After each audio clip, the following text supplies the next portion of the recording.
Gilliard. I got so much more.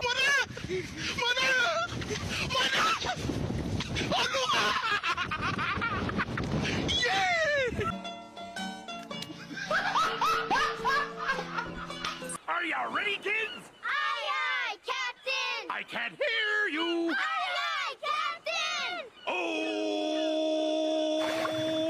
Fucking design on right now. Break it down, bring it back, make it clap. I got 3 old thoughts, new block, where that thing. Bitches on my line, and you know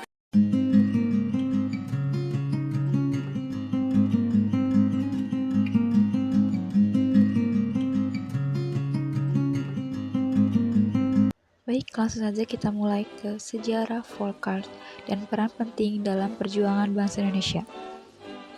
Volkart sendiri adalah badan perwakilan legislatif yang berfungsi sebagai badan penasehat di Hindia Belanda selama era kolonial. Pembentukan Volkart didirikan oleh pemerintah kolonial Belanda pada tahun 1918. Ini adalah upaya pemerintah kolonial untuk memberikan kesan bahwa ada representasi politik di antara penduduk pribumi di Hindia Belanda.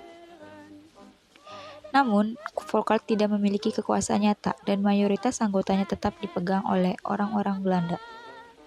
Meskipun Volkart memiliki anggota pribumi Indonesia, kekuasaannya sangat terbatas.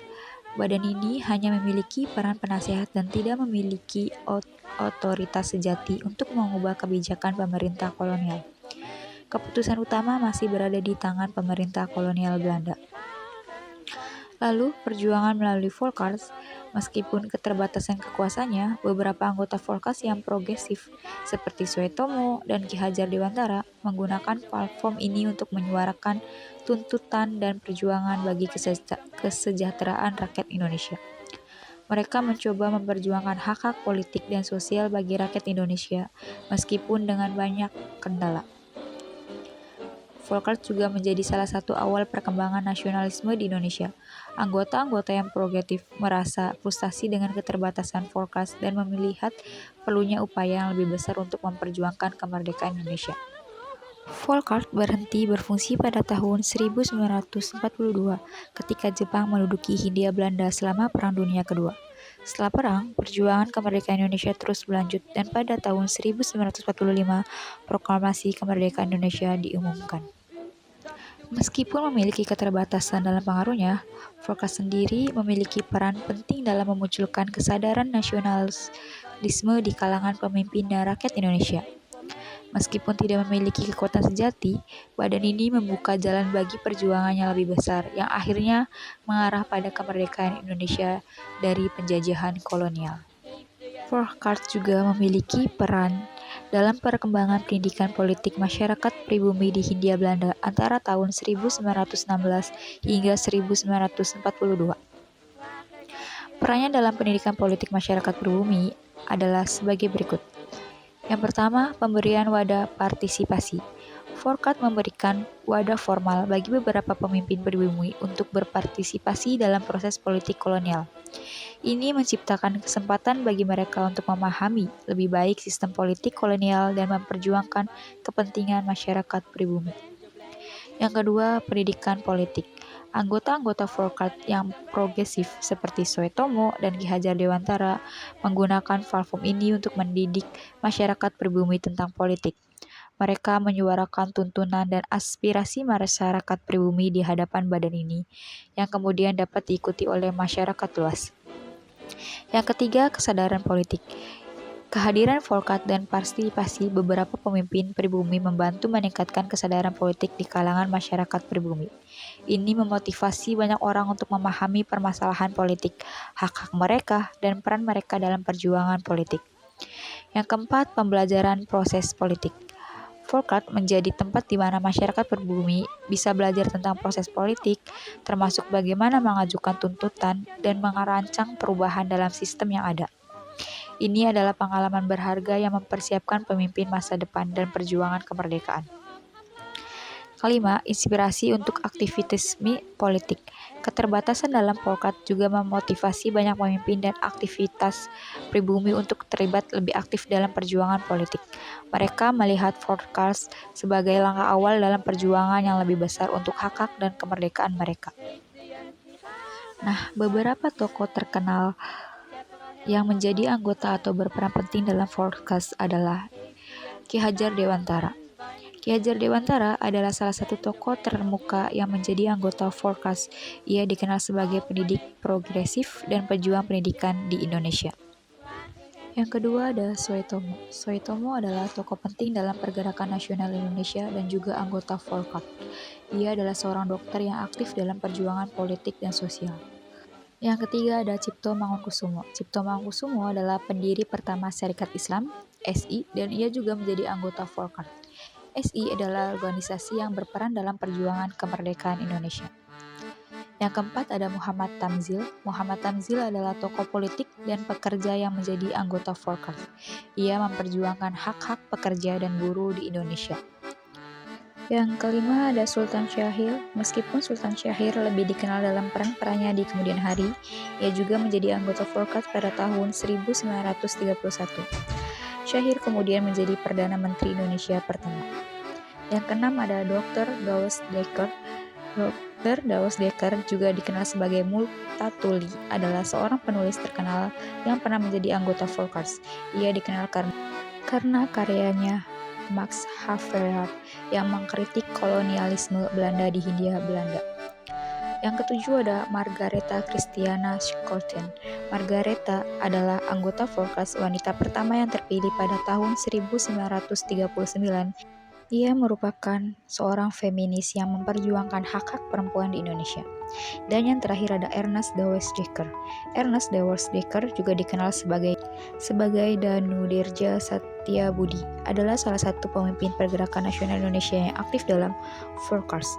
Para tokoh ini bersama dengan anggota lain dari Forecast memiliki berbagai latar belakang dan pandangan politik, tapi mereka berperan penting dalam mengangkat isu-isu politik, sosial, dan ekonomi yang mempengaruhi masyarakat Indonesia pada masa kolonial.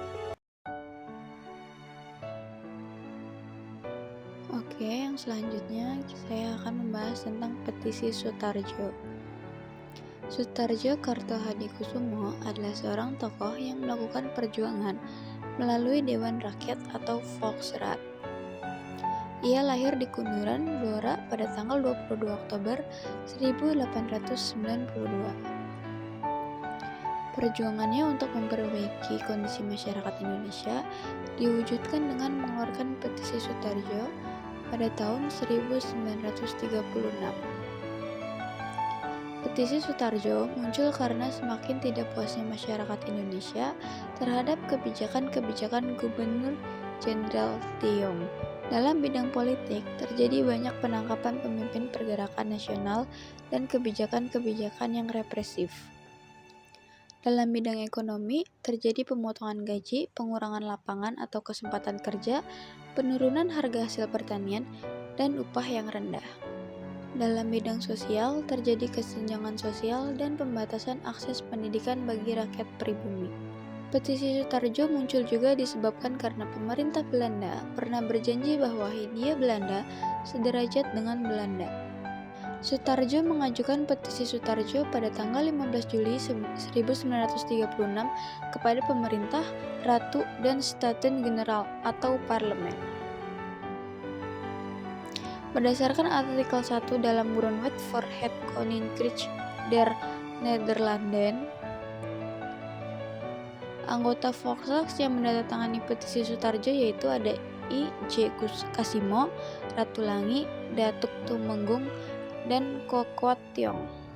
Lalu di sini ada isi petisi Sutarjo yang berisi yang bertanda tangan berpendapat bahwa melalui perubahan berangsur-angsur dalam tempo 10 tahun atau dalam tempo yang oleh konferensi dipandang cukup untuk mencapai tujuan yang dimaksud, kepada Hindia Belanda dapat diberikan kedudukan sendiri dalam batas-batas sebagai yang ditetapkan dalam pasal 1 Grondwet. Dengan hormat memajukan pertimbangan supaya mengadakan konferensi antara kedua rakyat yang atas dasar persamaan hak menyusun rencana untuk melaksanakan permohonan yang tersebut di atas. Sutarjo. Pada bulan Agustus 1936, petisi Sutarjo mulai dibicarakan dalam rapat-rapat kecil anggota Volksraad. Pada saat sidang Fox tanggal 17-29 September 1936 diperoleh hasil di mana sebanyak 26 orang menyetujui dan 20 orang lainnya menolak. Pada tanggal 1 Oktober 1936, petisi Sutarjo kemudian dikirimkan kepada Ratu, Staten General, dan Menteri Jajahan di negeri Belanda. Untuk menyukseskan petisi Sutarjo, baik di Indonesia maupun di Belanda, didirikan Sentral Komit Petisi Sutarjo dan Sub-Sub Komit Petisi Sutarjo.